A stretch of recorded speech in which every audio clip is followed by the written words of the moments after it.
Rev it up and welcome to Cars Yeah, show number 1306.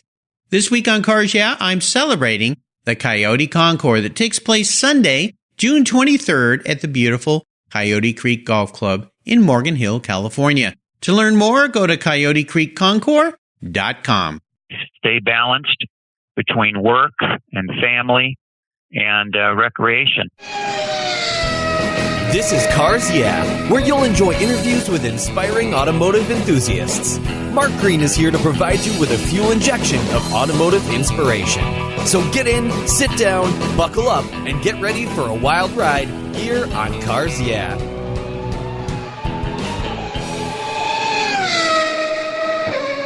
Hello, automotive enthusiasts. I'm revved up and so excited to introduce today's very special guest, calling in from San Jose, California, Barry Rodenberg. Hey, Barry, are you buckled up and ready for a fun ride? Absolutely. All right. Barry Rodenberg is the general manager at Chevrolet of Stevens Creek. They are the presenters of this year's Coyote Creek Concours. He started working in the automobile industry way back in 1979 as a salesperson, was promoted to sales manager, and eventually, partnering with John Anderson, they owned 3 Chevrolet dealerships and then 6 stores that were sold to AutoNation back in 1998. After a year off, he and John partnered again and bought their old rival Courtesy Chevrolet and another store, then selling both businesses in 2011. I see a trend here. He then worked at a Honda store in Palo Alto, where he and his team built it up to be greatly successful until his retirement in 2017, and now he finds himself back at Chevrolet of Stevens Creek. We might learn a little bit about this big story here. So Barry, I've told our listeners just a little bit about you. Would you take a brief moment and share a little more about your career and your passion for automobiles? Sure. I kind of fell into this business way back in college as a neighbor had a pinstripe and vinyl top business, if you remember those. And he asked me to come to work for him while I was going to San Jose State. So I started going down to the shop doing pinstriping, and next thing I know, I had a little truck, and I was visiting car dealers trying to sell them body side moldings and pinstriping. And it was just kind of a natural thing from there. After about 5 years, I decided to get into the car business, and I picked a little place in Menlo Park called Ely Chevrolet to start my career. And to my really good fortune, John Anderson came in 1984 and bought the store, and the rest is history. Yeah, it's an incredible story, and we're going to learn a lot more about how you helped build up businesses and sell them, which is really what business and great success in business is all about, building up businesses and selling them and moving on, and why on earth you retired and then you're back working again. That's kind of an interesting story, but as we continue on your journey, I always like to start with a success quote or a mantra. This is some kind of saying that's been instrumental in forming your success in life in the automotive business. It's a great way to get the inspirational tires turning here on Cars Yeah. So Barry, take the wheel.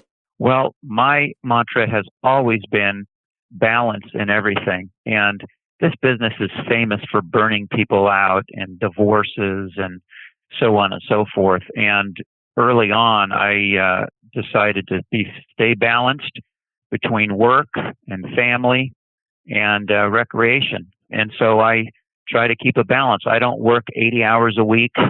I come in and work hard and get things done and then go home and spend time with my family. And that's what I've always done over the years. And I've been married 37 years now. I have 2 kids that are both married. And I've proved that you can do it in this business because it's not common. Yeah, I've had many people on the show here who've owned car dealerships and multiple dealerships, in some cases as many as 16 car dealerships. Mm-hmm. And I grew up on a street where a gentleman up the street, Mike Brown, owned, he was general manager and then owned his own Chevrolet dealership. He's the one that was instrumental in getting me my very first car, a kind of an old grandma's 1967 Chevy Nova. I was wishing it was a Corvette, though. That would have been cool, but it wasn't to be for a 16-year-old. Let me ask you this, because this is an important question when it comes to entrepreneurs and all of us who work so hard in our companies. They can consume us, and we kind of can sometimes forget about other and even more important things, the family, feeling like, well, we're doing this for the family, and then we spend all our time at work. What are some of the things that you did with your life to help make that balance work so well for you? Well, I'm a Christian man, so I have a spiritual side to me. So that's the other part of balance, is between your spiritual side, your physical side, and your mental side. So I've always tried to read a lot to keep my mind sharp. I go to the gym in the morning, keep my body sharp. And of course, we do a lot of things with the church to keep my spiritual side in tune. So that's kind of helped me get a great perspective on life in general and keep my balance going forward and work, because it's very clear biblically to make your family and your work like separate.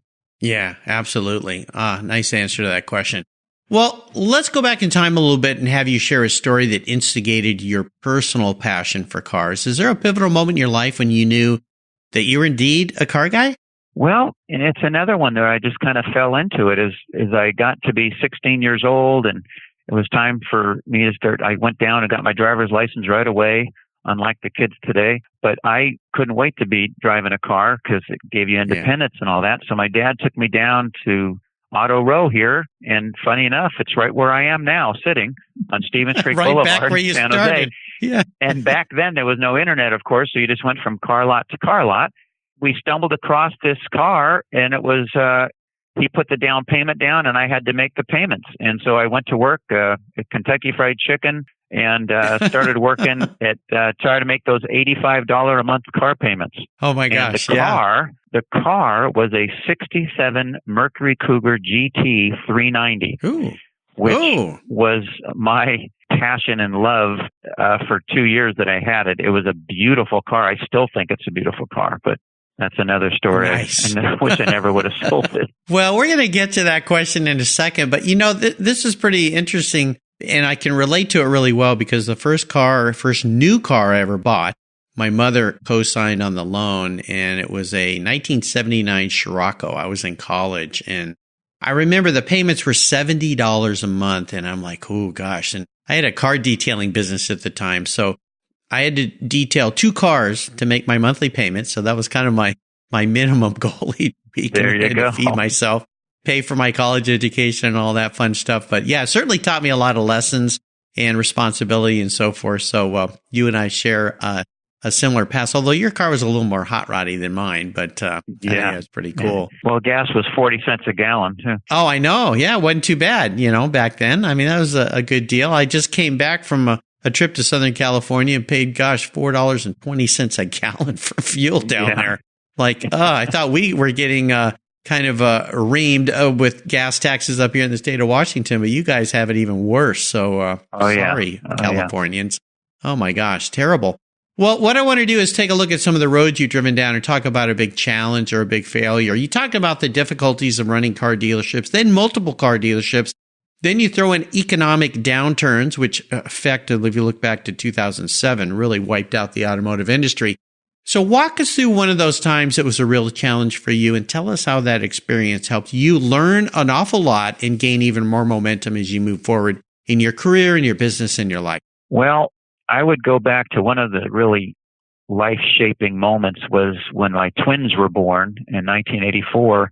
They were 7.5 weeks early, and they were in the hospital for a month, and I was just promoted to sales manager, so I had this really responsible job. I was interviewing people and setting up processes, and then I would come home and we'd run to the hospital, and so it was a tough time. And then when they came home, they didn't sleep through the night, and I was going to work with 1 or 2 hours sleep, and the only way I made it through was I just really mastered the discipline of just doing it, like the old Nike slogan, just do it. Yeah, and you just kind of somehow, I look back at that time, I said, how in the world did I get through that time?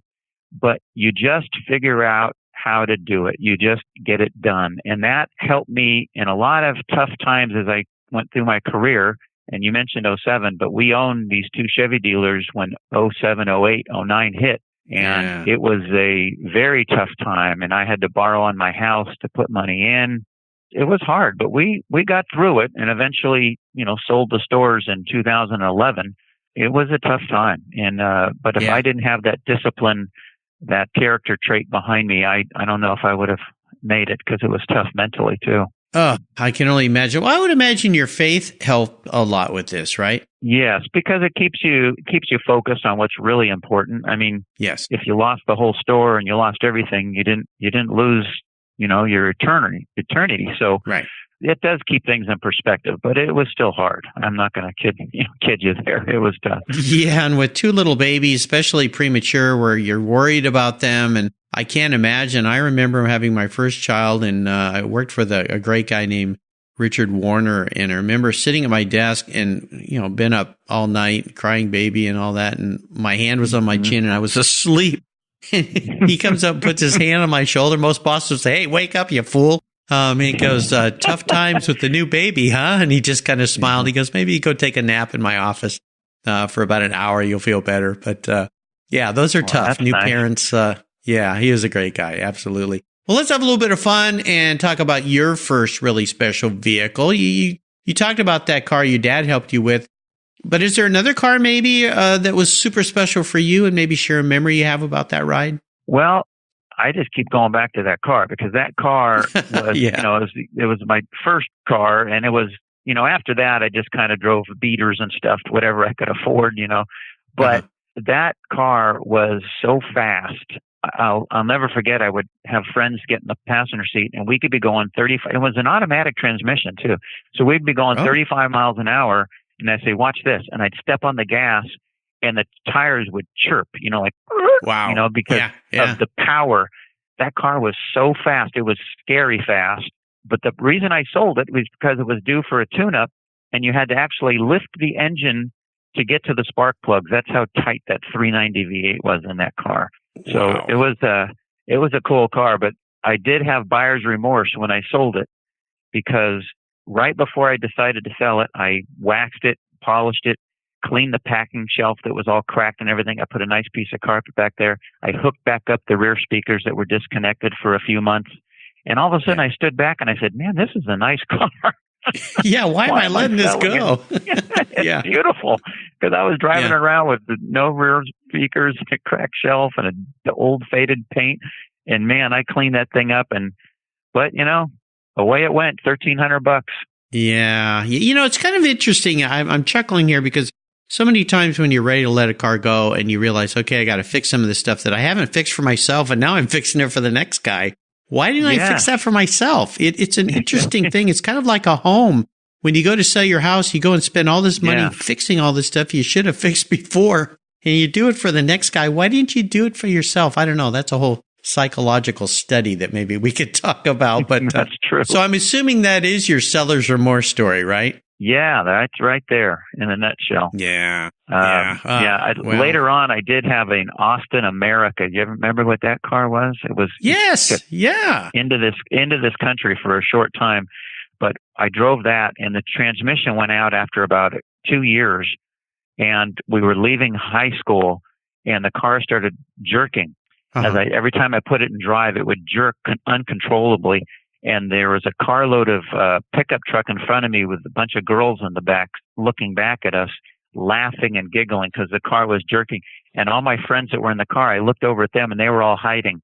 So it was you're the only guy with the face. Embarrassing moments because I had to drive, and every time I put it in drive, it would just start jerking. So that was my memory of that car, and I got rid of that quick. But that was a piece of junk. But the Mercury Cougar was a beautiful car. Is that British Motor Corporation, BMC? Yes. Is that who made those cars? Yeah, they're kind of a funky little car. They look like a little MG that mated with a Honda, the old original Honda. Interesting. Yeah. That's true. I don't think I've ever driven one of those things, but I can see where they probably weren't anything near like that GT that you had. So definitely. Oh my gosh. Well, I would love for you to share a little bit more about your involvement and your passion for the debut of the Coyote Creek Concours. Now, I know through your other dealership relationships and selling Corvettes and so forth that you've been involved in the transition of the different Concours events that have arrived at Coyote Creek, if you will. But walk us through what people might expect to see this year at the Coyote Creek Concours. Well, way back early in my career, when John and I hooked up and started buying the Chevrolet dealers, we had an idea to get into the Corvette business in a big way. And at that time, Corvette dealers only had like 1 or 2 Corvettes in stock. we went and started buying cars from other dealers and eventually became the number one Corvette dealer in the country.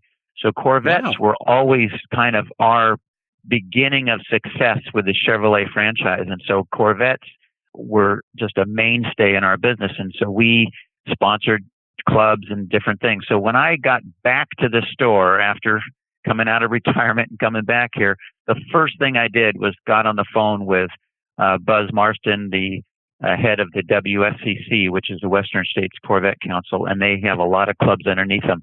And this came up as an opportunity, this Coyote Creek Concours, and it's just going to be a fantastic show.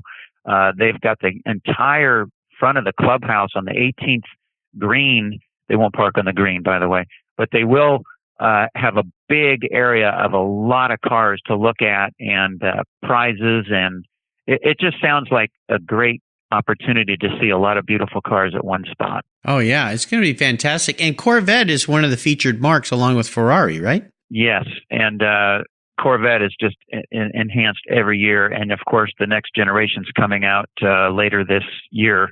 And we're very excited about that mid-engine car that's going to be out. But this one, the 19s will be out there. We'll have some Corvettes out there. And of course, there'll be a lot of the clubs out there with a lot of older Corvettes too. But it's a beautiful car. It's always been my favorite car to drive. As I always had one as a demo all the time as a Chevrolet dealer, and it's still my favorite car of all time to drive. It's just a very beautiful car and comfortable, powerful, of course, handles. It's a great daily driver. And it's great to look at, too. Well, and I love the way Corvette in the last few years, I mean, their cars now, I kind of like them or akin them, and maybe Corvette guys might roll their eyes to American Ferraris. I really think they've done a fantastic job with the design of the car. I'm very excited to see the new car coming out, the mid-engine configuration, which is going to be just spectacular. But I've always thought of them as a tremendous value for what you get for the dollars when you compare it to European sports cars. Oh, absolutely. I mean, the performance-wise, it matches them, if not beats them, in several categories.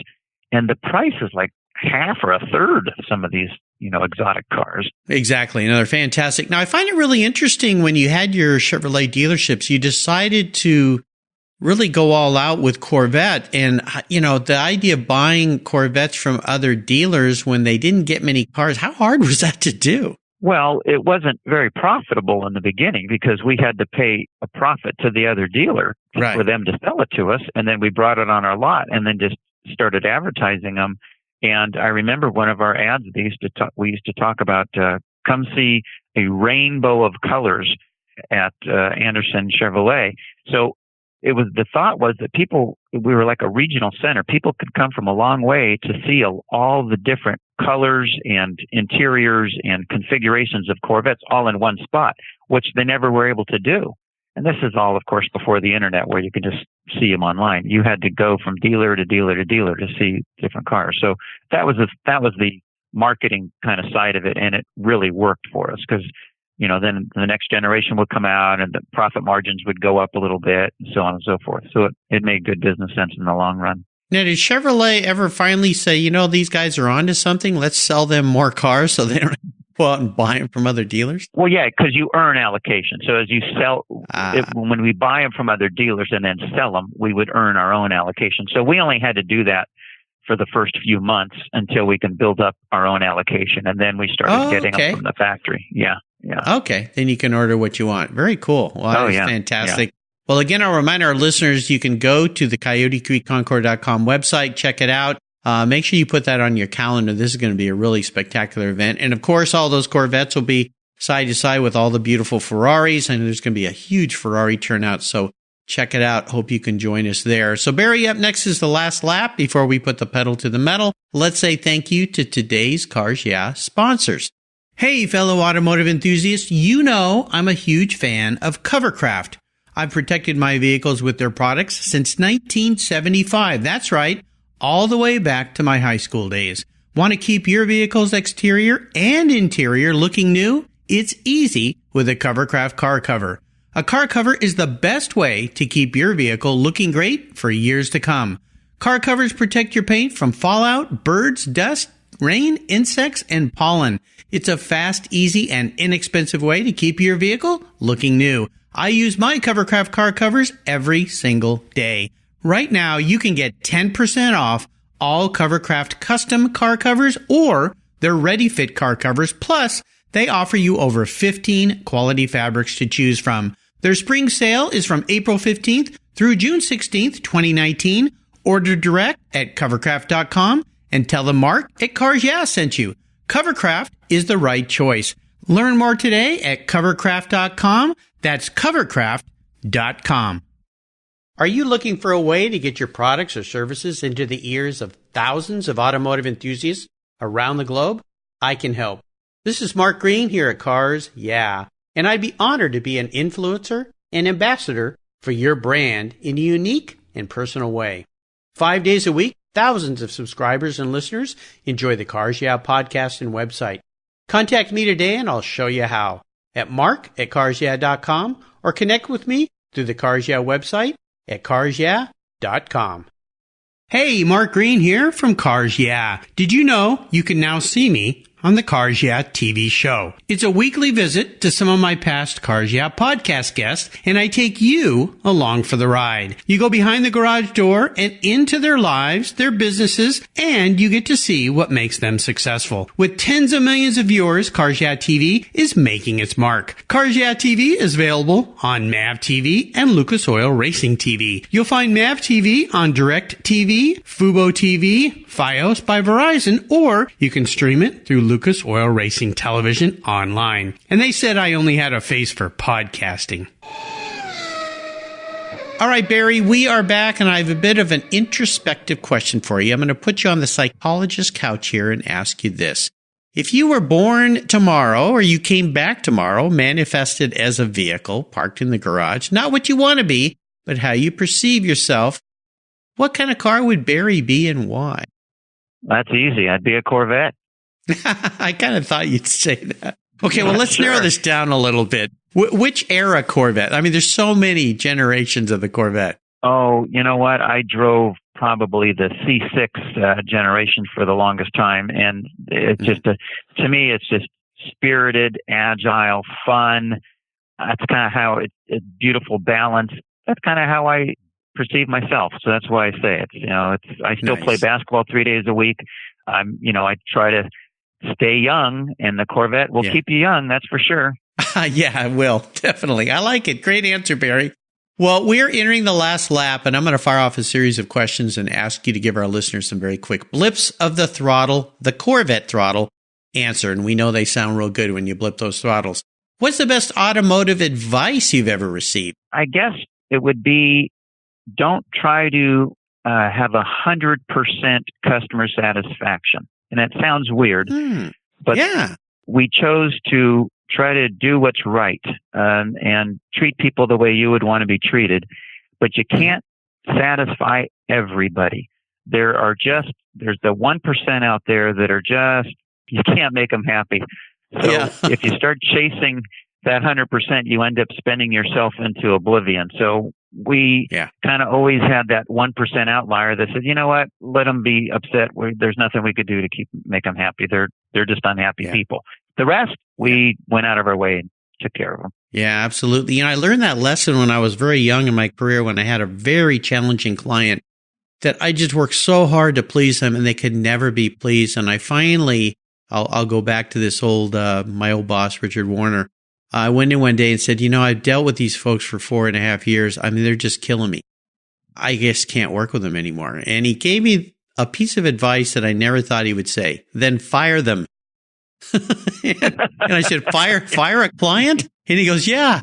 And like I said, well, you don't want to work with him? He goes, no, I don't know how you've worked with them for as long as you have. He goes, let them go. Life's too short. They can't be pleased. And that's exactly what I did. I told them in a very kind way. I said, obviously, we're not good enough for you. You need to find some other agency to work with. That was one of the best afternoons of my life. I went surfing all afternoon, had a great time. So, very liberating to do that. If you're dealing with those folks, let them go. Send them to another car dealership. Hey, why don't you go down the street to that Chevy dealership? They'll take much better care of you than we ever could.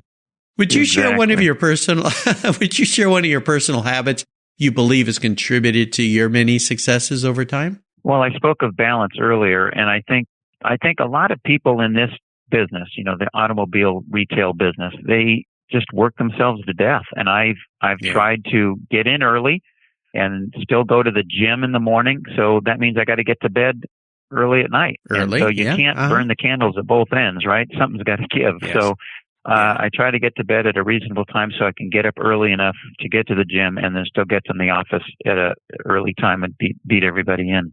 So that's kind of my personal habit. Your words of wisdom. Balance for sure. You figured it out.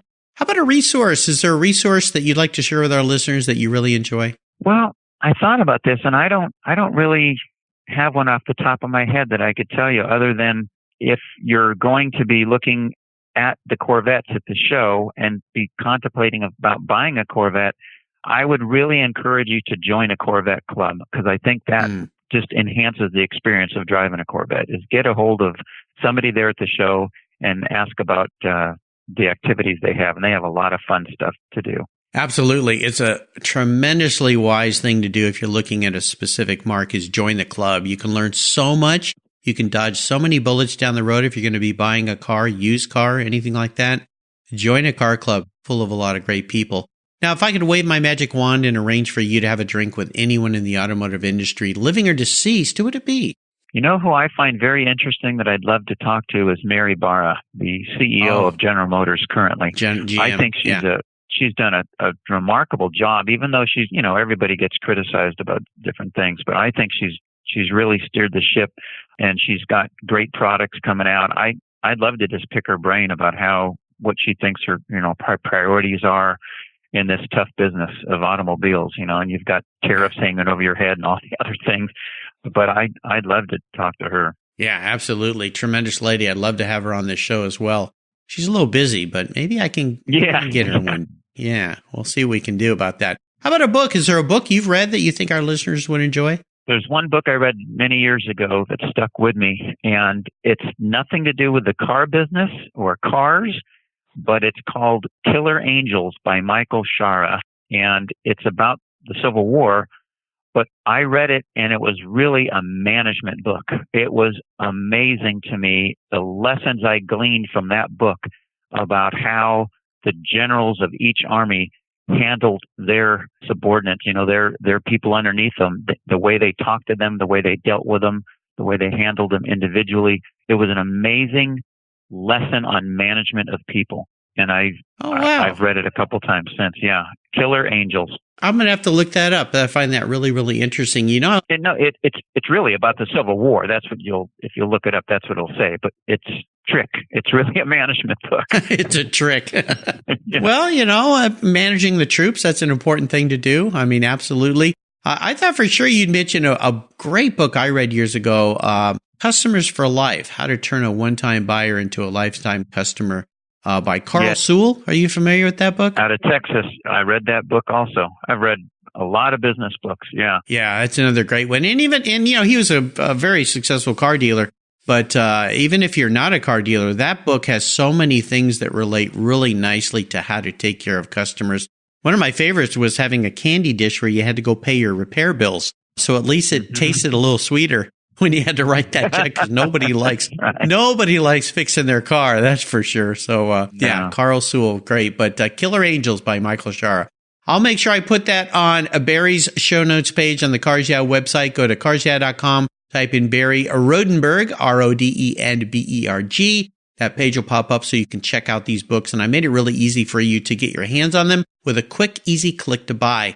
All right, Barry, we are up to the checkered flag. And this last question, it can be a bit of a doozy. Today, I'm going to buy you any cool collector car on the planet, and I'm going to park it in your garage. But there's a couple rules to this game that might make it a little bit of a challenge for you.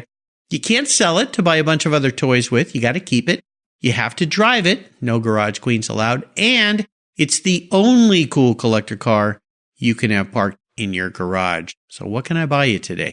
Can you buy me back my 67 Mercury Cougar? Yeah, absolutely. I could do that. Yeah, I think so. I would love to drive that car again, just for the memories of, it was just a fun car to drive. Yeah, well, this is pretty common for guys of our era, I guess. I think you and I are about the same age bracket, and is to go back to our youth and relive our youth. And having gone to so many Concours events like I have, so many guys I walk up and meet talk about, oh, this is the car I had in high school, or this is the car my uncle had when I was in high school. But that 67 Mercury Cougar, you know what I remember about that car that was so cool? Number one, did it have the hidden headlights? Yes, it did. Yeah. Yeah, it had all those ridges across the front that looked like it was going to eat you as it was coming down the road. Maybe killed a lot of bugs. And then the back was kind of a bit of a mimic of that, too. If I remember the lights in the back. And the directional lights were cool because they would go boom, boom, boom, boom, boom, boom. Yeah. And just the slope of the hood was cool. I don't think it cornered that great, but it was on a straight line. It was fast. Yeah, those cars are made to go straight. Yeah, I call them point and shoot cars. But they're cool. Now, did yours, some of them I think had vinyl tops. Did yours have a vinyl top? No, it didn't. It didn't. Okay. Well, that's okay. That's maybe a little cooler, a little more hot roddy, if you will. And did you put any kind of special wheels on that car? Because I know there's some cool wheels. Absolutely. I put baby moons. I had baby moons. I put 70s on the front and 60s on the back, and I had shackles, and I did it all myself. I lifted it up. Yeah. And it just gave it that mean kind of stance, higher in the back and lower in the front. Very cool. What color would you like me to find that Mercury Cougar GT in for you? I don't know what it was called, but it was like a reddish orange. Okay. I like that. Yeah. I like bright colors. So nice. Yeah.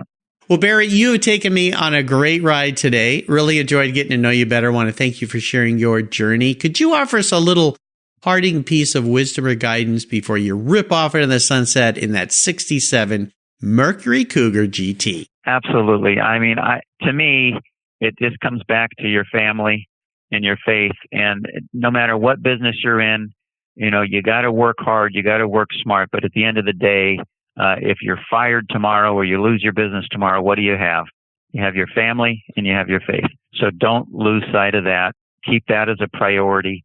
And when you get to work really hard. But when you get home, focus there too. There you go. Very, very wise man. And what's the best way for our listeners to learn more about Chevrolet of Stevens Creek? Well, our website is chevroletofstevenscreek.com. That's the easiest way. That's pretty easy to find. There you go. Absolutely. And I'll also remind our listeners you can learn a lot more about Coyote Creek Concours. I'll make sure I put links to both of those on Barry's show notes page. Be sure to mark your calendar and attend the Coyote Creek Concours, which takes place on Sunday, June 23rd at the beautiful Coyote Creek Golf Club in Morgan Hill. You can stop and say hello to Barry and all the other fantastic people there and enjoy the Corvettes, the Ferraris, and all the fantastic cars. Barry, thanks for being so generous today with your time and expertise and for sharing your experiences with me and the Cars Yeah listeners. Until you and I talk again, I'll see you at the Coyote Creek Concours. Okay, Mark. Thanks a lot for having me. You're welcome.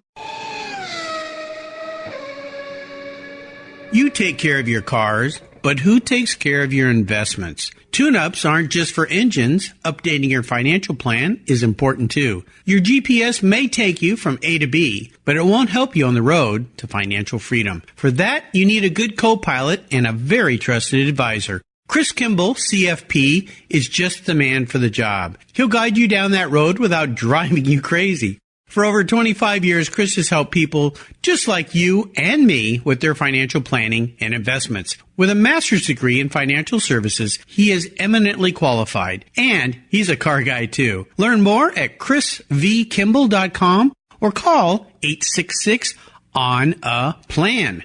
Securities through Money Concepts Capital Corp. Member FINRA SIPC. CK Financial Services is not affiliated with Money Concepts Capital Corp. Thank you so much for joining us on today's ride here at Cars Yeah. Drive on over to carsyeah.com to find show notes and inspiring automotive fun. Download your free copy of Filler Up, a fun book filled with gorgeous photographs of fuel filler fun, including quotes from more inspiring automotive enthusiasts. Download your copy today, and we'll see you next time on Cars Yeah.